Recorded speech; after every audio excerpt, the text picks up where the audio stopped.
to start with the film's composer. His previous credits include The Glass Castle and Grandma. Please welcome Joel P.S.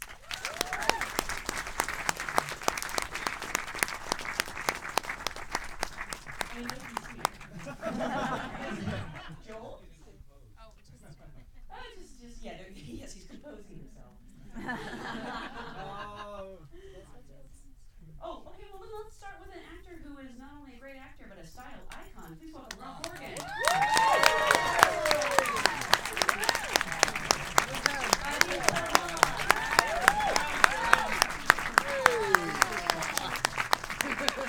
Did you design this too? Yes, ma'am, I designed it, had it made. The fabric is straight from Cameroon. Wow. Yeah, Cameroon, and then a cat named Torre Designs. He customized it for me, made it. Amazing. They told me I was coming here to meet you all, so I said I had to put on my best. You know? So what's happening? What y'all want to know? Yeah, let's just be us for a second. So look, when I wrote the movie,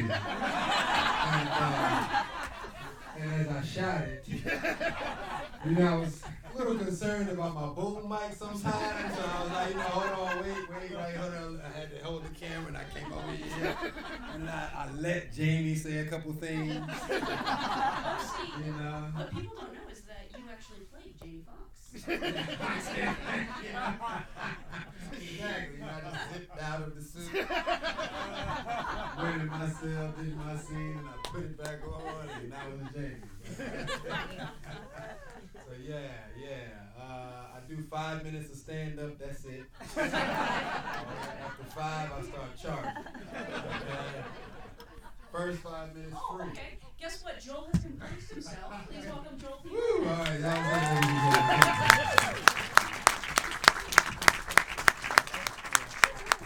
Also joining us is the film's producer. He's produced such acclaimed films as Short Term 12 and Buena Vista Social Club Adios. This is Asher GOLDSTEIN.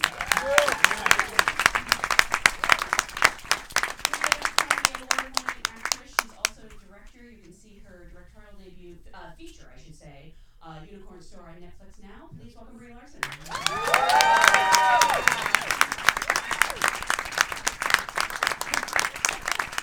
We have a gentleman who has shown such range in everything from Ray to going all the way back to In Living Color. Please welcome JAMIE FOXX.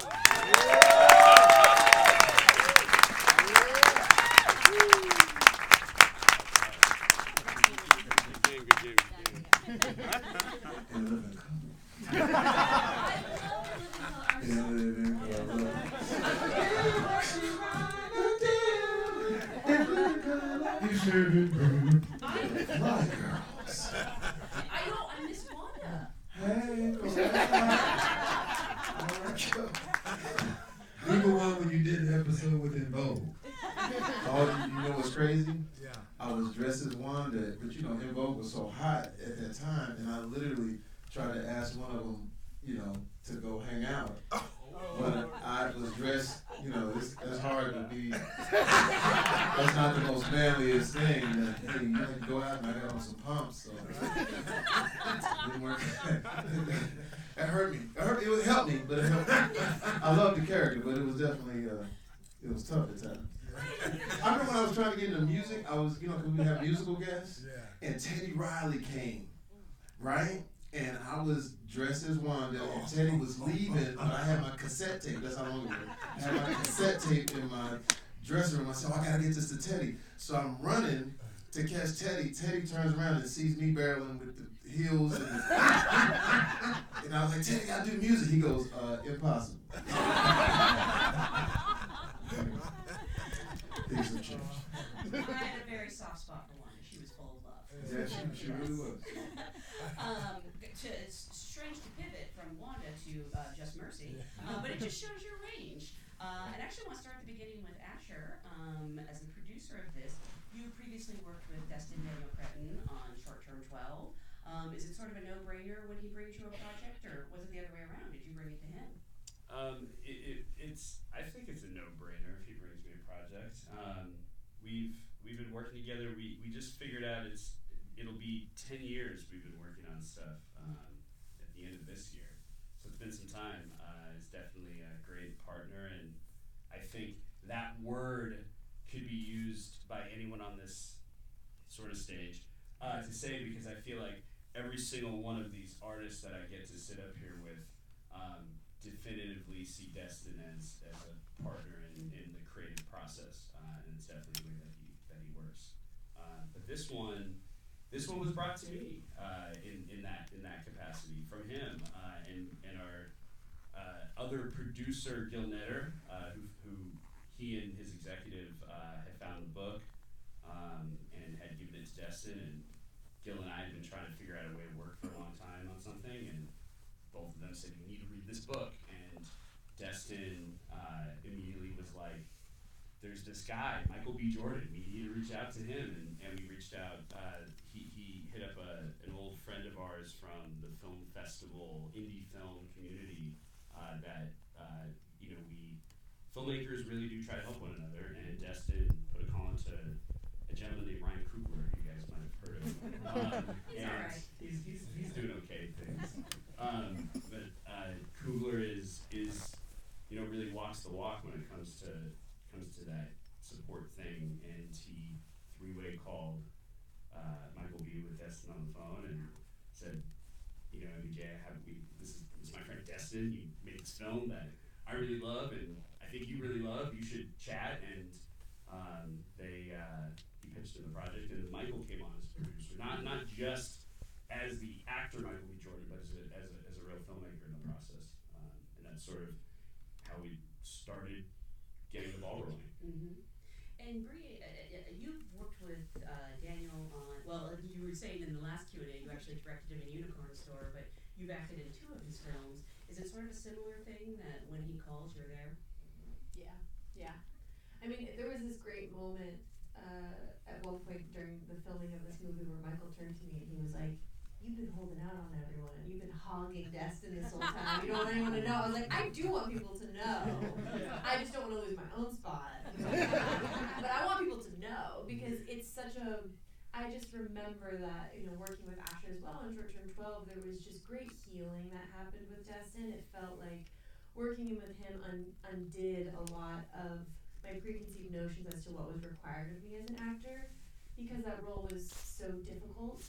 It was just, there was this moment, I think it was day 2 of Short Term 12, where I had to do like a breakdown scene behind this building, and we did one take, and I'd spent all this time working myself up, and was just like about to cry, and he said cut, and he was like, "Okay, we're moving on." And I remember thinking, "Oh God, I didn't do a good job." And I was like, "I can do better, I can do more." And he was like, "Oh, no, we're good." And I was like, no, I can do more. I thought he had given up on me. He was like, "Oh, Brie, I just don't need to watch you torture yourself." Wow. And I was like, whoa. And that has just completely changed the way that I work. And I feel I get to now bring in new family members into this experience and watch them feel that type of healing as well, of feeling what it's like to work and be vulnerable in a place that feels so safe. Mm-hmm. And with a story like this, and with all the stories I think Destin will tell moving forward, he wants to go into these dark places, but there's always this feeling of being held throughout, and I want to be there for that. Jamie, I feel like you're so good at so many things, because you can sing and act and do comedy. Yeah. So I feel like you're very particular about the roles you take. You know what? It doesn't. Things in our business don't come along frequently when it's really, really great. When all the stars line up, these beautiful people on stage, along with Michael B. Jordan, was incredible in the process of on camera and behind the camera of putting it together. Then having somebody incredible like Brian Stevenson, who he's great himself. If you ever get a chance to see his TED Talks, he got the standing ovation. I think he holds the record for the longest standing ovation in TED Talks. Yeah, something like 12, 13 minutes. But the fact that he's such a great person and such an incredible find. Because when you think about what we're going through as black people today in 2019, he's not fatigued. He's not fatigued in talking about these are wrongs that we have to right, or pretty soon we won't be able to come back from this. Because if you think about it, this is 1986.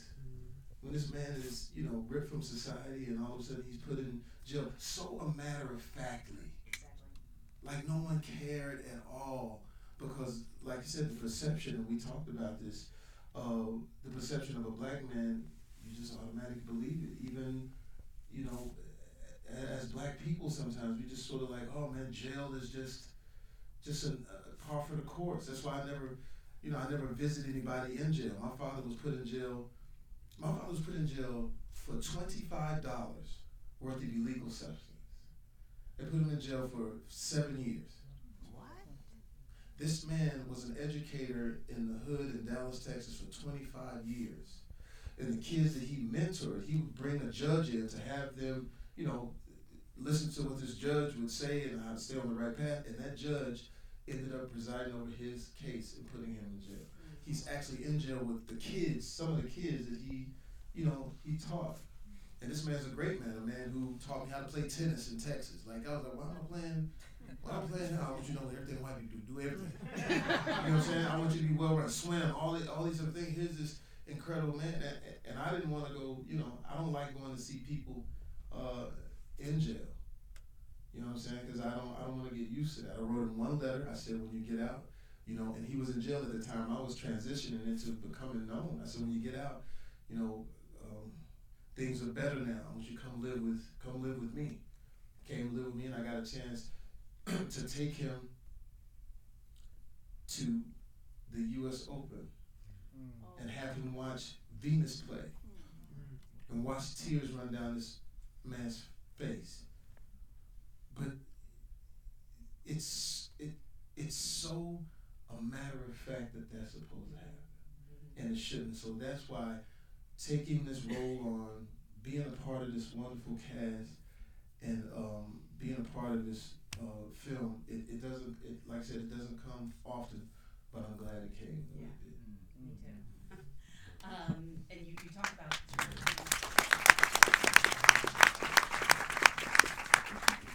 you talk about the matter of factness. That's why at the beginning I feel Walter is resigned to, he's not even trying to get out. Trying to get out of prison. Yeah, I mean, but because visiting death row, I visited death row in San Quentin, and it's different. You know, like when you're in prison, that's one thing, but death row, the worst thing you can give a prisoner on death row is hope. You know, so they don't want to think that there's even a possibility. They want to get whatever they have coming to them, and I have to live in that torture. So that's, you know, part of it. Mm-hmm. Rob, you were having such a fantastic year. You appeared in Last Black Man in San Francisco. You're on It's Bruno, very different role on Netflix. What was the process of you landing this role? I don't know if you had to audition, if it was a meeting, how it works. I don't think you're going to have to audition much after this movie. I still get beat out by rappers. I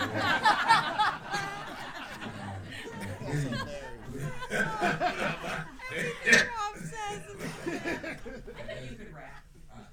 Hip hop, hip hop, you don't stop, rock it, the bang, bang, up the boogie, what you need is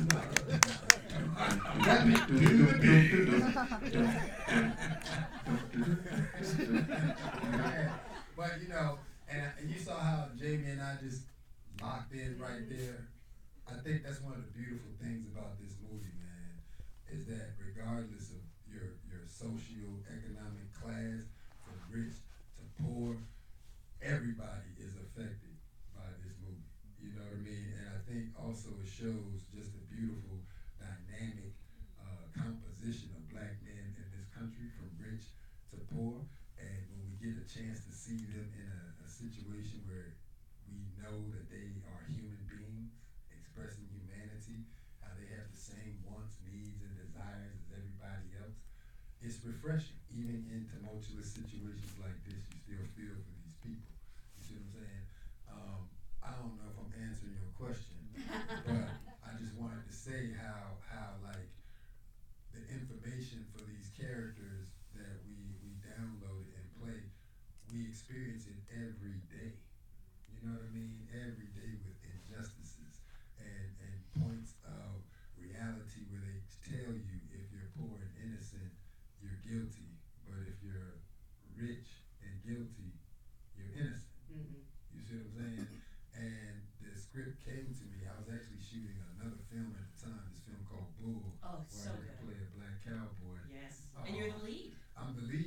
what? I can't be nobody's cowboy right now. Like, they got roles going. I said, oh, Rob Morgan, no, Rob Morgan played a cowboy? Oh, hell no. Even though he was a lead cowboy that opened in Cannes 2019. So what? Give it to the rapper. Y'all laugh, but that's real shit. Really. like you laughing. And no disrespect to rappers and all that, because I think We politically correct. Don't want to offend the rappers. Alright, be mad.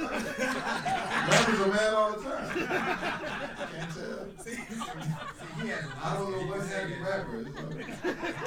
That's an Oscar award winner saying that. I can't say that. My little SAG award don't. It don't match up. But yes, I was shooting this film Bull, and the script came to me, and thankfully Destin trusted me enough, and Asher and the producers trusted me enough to say, hey man, offer him the role. You know what I mean? They actually just offered it to me, right? Yeah. 100%. Yeah. What did you know him from specifically? And they didn't even met me or nothing. It was like, hey man, get his ass down here. We're shooting on this day. We trust that he's gonna come prepared, and by the grace of God, that's what I did. You know? But really, to be honest, man, offers excite us. Like when you take us through the rigmarole and all that stuff, we be like, God damn, you can't even act. How the hell you gonna take me through the rigmarole? Now, when somebody say, hey man, we trust you with this role. We're gonna give you this role. No questions asked. We know you're gonna come down here and rock and roll it. You get up for stuff like that. You're like, oh man, they trust me. They want me. I'm gonna go down there and just, you know what I mean? So yeah, thank you. So that's how it came to me. They just really offered it to me, and yeah, by the grace of God, they fixed the schedule so that I could come down. I only worked 4 days. You're kidding. Wow. Yeah, I was only on this project for 4 days, Wow. 4 or 5 That's days. amazing. Yeah, so they shot me in, I shot my stuff, and then I went back to Texas to finish the other project. Wow, that's incredible. Asher, what were you familiar with specifically that made you think of him for this part? Well, we watched a bunch of his stuff, and to be honest with you, I had to get introduced to Rob. It was Gil had been a big fan. Gil Netter had been a big fan of Rob's, and had introduced Destin and I to a bunch of his stuff, and we were just like, this is a guy that inhabits his roles, that lives and breathes the breaths of the character that he's playing, and really inhabits an inner life. Like, it's all the stuff that you look for. It's someone who could be transformative. And you know, the truth is the first day that he was on, I mean, we went off to the races. I'll say that. I'll give Jamie the same credit, and Michael the same credit. Our first days of shooting were in as many days. Most of our locations were practical. Most of the parts of the movie that are set in a prison were set in facilities that were either active or retired facilities. And we were sitting in an incredibly hot spot outside of Atlanta, retired lockup, in the meeting room, just as we meet these two gentlemen's characters in the film. And those scenes, those first scenes that you see when you have Brian going in and meeting Mr. McMillan and Mr. Richardson, were those first days. And so it was like there was no opportunity to sort of, you know, waltz into the film. We gave them really hard shit the very first day. And whether it was Rob up with Michael or Jamie up with Michael, all of us were just sitting at Video Village floored. And the little piece I'll give, and not take up too much of this talking time, because all these folks are way more interesting to hear from. But we had in the film, when Brian first goes and he meets Walter and he meets Herbert, and he's sitting across from a sort of a montage of faces, all of those men are clients of Brian, the real Brian Stevenson. Those are real men who Destin sat down with a camera and interviewed, documentary style. Those are real men telling their real stories in the film. And they were also there on set, I think, your first day. And Rob went from, and Jamie went from doing these really, really tough, hard hard scenes, to giving these gentlemen the time of day. And I was just like, man, I'm a true believer that things that happen behind the camera affect what's in front of the camera.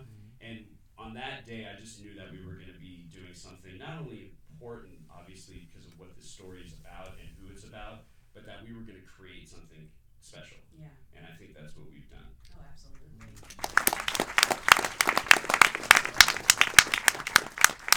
Joel, you missed this awesome introduction I gave you, but I mentioned that you previously worked with Destin on Glass Castle, and I'm curious, again, is it something where he started talking to you about this before it even became a project, and at what point do you get involved as a composer? Do you read the script? Do you wait for an edit of the film? How does it work?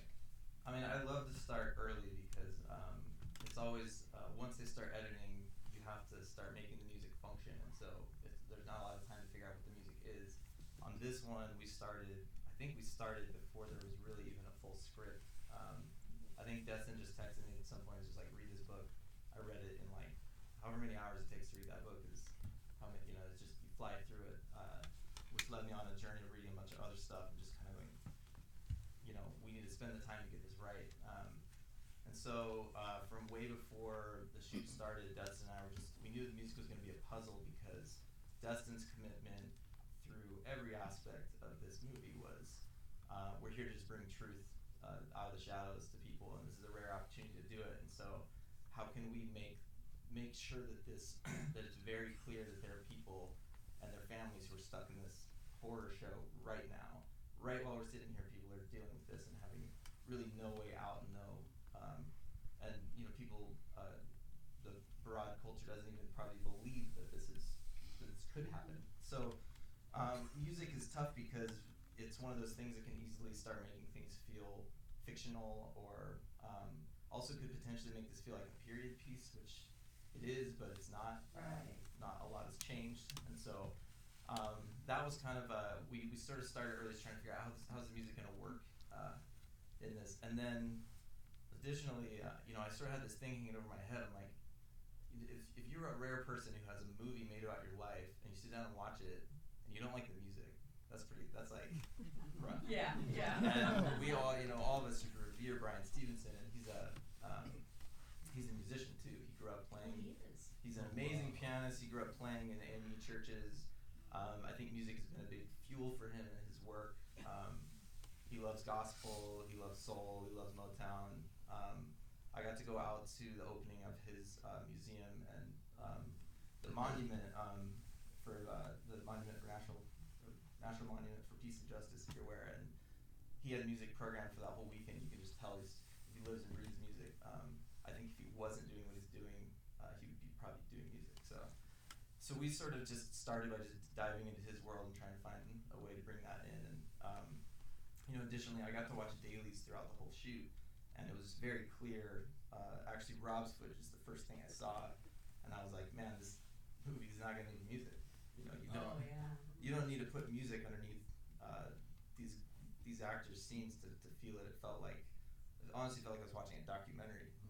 You just feels like it's your family. It feels like it's your dad. It's your spouse. It's your kid who's in there. And so ultimately, we just kind of tried to be light with it and find a way to just put some beauty and some dignity into the story. And we got to hire these 4 really amazing musicians who we kind of feel like are really spearheading or sort of part of moving all the beautiful African American music traditions that Brian loves. They're kind of in the sort of fold of pushing those into the future. A couple players from the Childish Gambino live band, Lynette Williams and Thomas Drayton.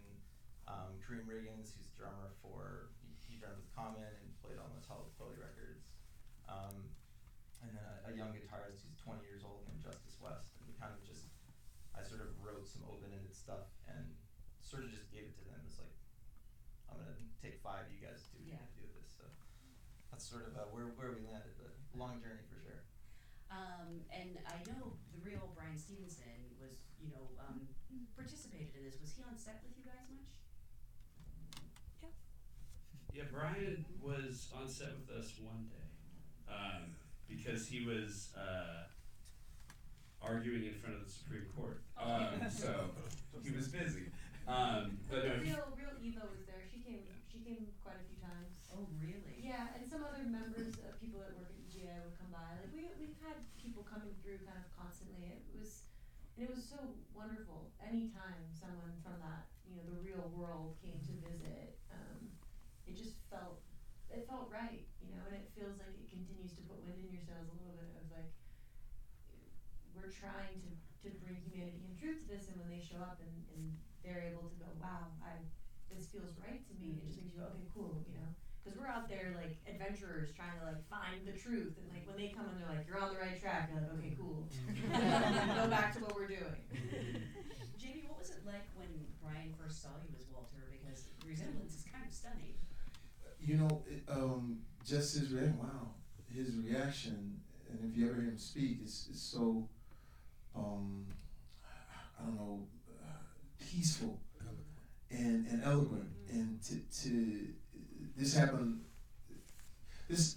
before, this type of feeling, when we were doing Ray, and there was a lady who had known Ray years past and was in one of his groups, and she's on the set, and she was looking like, wow, and just as a joke, I said, when I hear someone, it is right next to her, she's like this.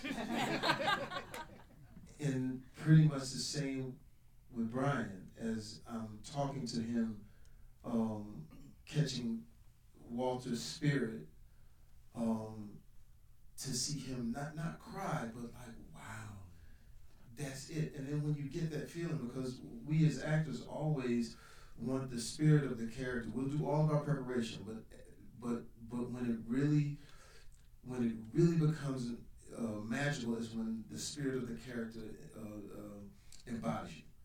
And when I got that reaction from Brian, then I knew we were on a great path, because now it's not about him and the words. It's about whatever he does, because Walter's here. And so that was a great feeling, which now allows us to be comfortable in our characters. Yeah.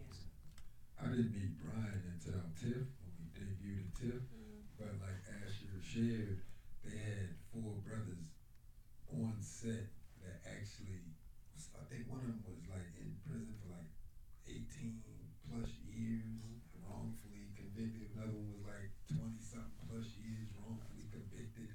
And that was my very first day on the set, that scene where I'm being interviewed by Michael B. Jordan's character. And in between takes, they be like, hey bro, why don't you come back here and meet some people? And I go back there, and there's these 4 brothers literally like look like they were still in their uniforms. They were? Yeah, still in uniform. And they were looking at me like, yo man, you are spot on. And I'm sitting there like, huh? Like, cause I try to stay out of jail. I don't want to. But to have these brothers confirm that they connected with the job we were doing, oh man, that was the pat on the back like no other, like Jamie was just saying, to get it from them who actually lived it, and then they're included in the movie too. Yeah. You know what I mean? So yeah, that was real special, because this was part of the inclusion program. Michael B. Jordan did the movie under the inclusion program with Warner Brothers. Michael co-authored the inclusion rider that Warner Brothers has adopted as part of their production process, and this was the first film under that auspice, and I know that it's such a vital thing. It's like not even something that I feel like we should be patting ourselves on the back for, because it's just something that should be. And it was really, I think, special to be able to wander. I've heard Brie talk about this, be able to wander around that set and just be able to see people feel empowered, regardless of what shoes you were walking in that day. But it's something that's incredibly, I think, important and vital. We need to keep at. But all of that's being talked about does come from Brian, and does come from the fact he asked about if he was on set with us. He was on set, like I said, very little, because he was working, and that's the point, is that right now Brian is somewhere doing this work that you're seeing on screen, and he stayed with us. We were very close with him on the script. He watched cuts of the film. He's been walking us through marketing materials. We're constantly, consistently, I think, trying to grasp at his voice, and for this film to be placed in a position to help be the sort of inaugural project, going back to that conversation about inclusion and how we made the movie, I think, is really fitting that it gets to live in a space with Brian's voice and his work. So I think it all is there's a lot of connectivity there that I'm really always humbled by. And I think people really want to know. I know this movie has been playing festivals across the country and it keeps winning audience awards, and people really take to it, but they're really curious, like, what can they do to help, like, even on like just a daily level. Like, we can't all be Brian Stevenson. I wish. Well, I mean, yes and no, because actually we all can be Brian Stevenson. It just depends on which angle you're looking at it from. I mean, not everybody has a degree, not everybody's a lawyer, but I think the spirit of what it is that he's trying to say is so available to all of us, because for him it all starts with getting very, very close to things. And the best thing that you can get close to is yourself. Isn't that amazing? It's like you don't have to go anywhere, you don't have to do anything, you just get to sit with yourself and start to pay attention to what your fears and biases are. And I think that that would be the greatest gift that you could give as a starting point. To then take that humanity and that understanding of yourself out into the world and pay attention to where you're creating roadblocks for yourself with other individuals that you're coexisting with. We all have something that we can do, and I'm sure there's someone sitting there being like, well, Brie doesn't know, I'm doing a lot. I'm like, well, you can do more. We always can. I feel like I do a lot too, and I'm definitely not doing enough because I still have time to play a game on my phone. So that time could be spent for something else for sure, and I'm going to do that. So if you can start with that and learn how to sort of dissolve yourself and be of service in every moment of the day. And for me, it's like amazing what has opened up for myself, whether it is an interaction with somebody who's valeting my car, or if it's someone bringing you your food, or if it's a person who lives in your home and helps you. There's so many ways that we can act to be of service and kind of reach across the table and say, how can we create this community? Because that's what Brian does everywhere, is he's creating a family and a community wherever he goes. And in a world that starts to feel so divided, to be able to find a sense of unity and purpose within one another just feels really, really wonderful. Yeah. And ask yourself, what are you willing to keep tolerating? That's good. When you see the injustices that go on every day and don't say anything or don't do anything, that's kind of like validating it or in support of it. You know, what are you willing to stop tolerating? And then I think going from there is a helpful spot too. For sure. Yeah. And it still happens every minute of every day, I feel. Oh yeah, it's the perception, man. I mean, you know, and then the other thing too is the responsibility of people that are the higher ups. When we have these types of discussions, you know, there's really no one leading the discussion to try to look for the good in somebody. Well, right now we're always looking for the bad in somebody, and so I think you got to get past that, and you gotta break those perceptions. You know, like when you see a black person, you know, I used to do this joke called, and I do this joke, and I was doing a joke because I was in Chicago doing a comedy set back in the day, and I go on to this elevator in this really nice hotel. And I get on the elevator, and you know, when I get on, I had a hoodie on and everything. And there was some white people in the elevator. When I got on, they were like, "Oh, they huddled to the corner. Carolyn, get up. It's all the white men. I know. But one of the white ladies had enough courage to look past my hoodie and see who it was. She said, "Oh, it's JAMIE FOXX." I was so relieved. It's a joke. But serious. Yeah. Just I told him the other day I got stopped riding in my car. This is a few days ago. I'm riding on Queen. I was in a nice car. I was in a Lamborghini. nice. 2019 Lamborghini. It was white, and I was feeling white. I'm riding, just feeling great. And I pull into the gas station, and I see a cop make a U-turn. Pulls into the same gas station. He's at the pump. I'm at the pump. I try to speak to him. He's not speaking. Takes him 2 minutes to fill up his tank. Takes me about 10 minutes to fill up mine, but he stood there and watched. And finally, a little Hispanic kid walked up and said, "Hey," he said, "Jamie Foxx, how you doing?" And he looked and he said, "Oh." And then he sort of let out, and then he took off. It's a joke. I'm telling you, that's 2019. So it's like the way I say, if you want to get proactive, it's like this is so simple but so true. White people, sometimes it helps to hear that you're hearing it. What I thought was fantastic about this movie was that Destin didn't allow this to go off the black cliff like this. He allowed everyone to become part of it, meaning like when you saw the white characters that felt contrition, the correctional officer who, I felt was very important to the script. I felt like the prosecuting attorney, you see him stewing, but this is wrong. That's what helps us understand that it's a human thing. So sometimes when we as black people consistently say that things are wrong, it almost becomes what do you call it? Deaf. You don't listen to it. You stop listening. It falls on deaf ears. Desensitized. Yeah, you desensitized. But how do I say this without it sounding crazy? But I was with a director, very famous director in London. He had a black son. He was talking about black issues, and I said, man, black people yelling to the top of their lungs that there's racial equality. The needle moves about like this. But one very influential white person that we all look to speaks on it, it'll get movement. So I know that sounds really simple, but we need you. Yes. Yeah,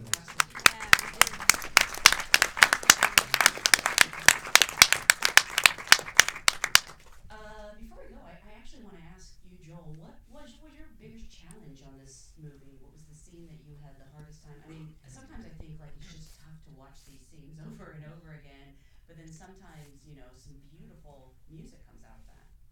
That's a good question. Did I turn this off? I think it's hard. I'm trying to remember what we struggled on the most, but I think we went over and over trying to score the scene where Rob walks, where Herbert Richardson and Rob plays, his final day walking down the hall, getting shaved, getting his eyebrows shaved and all that.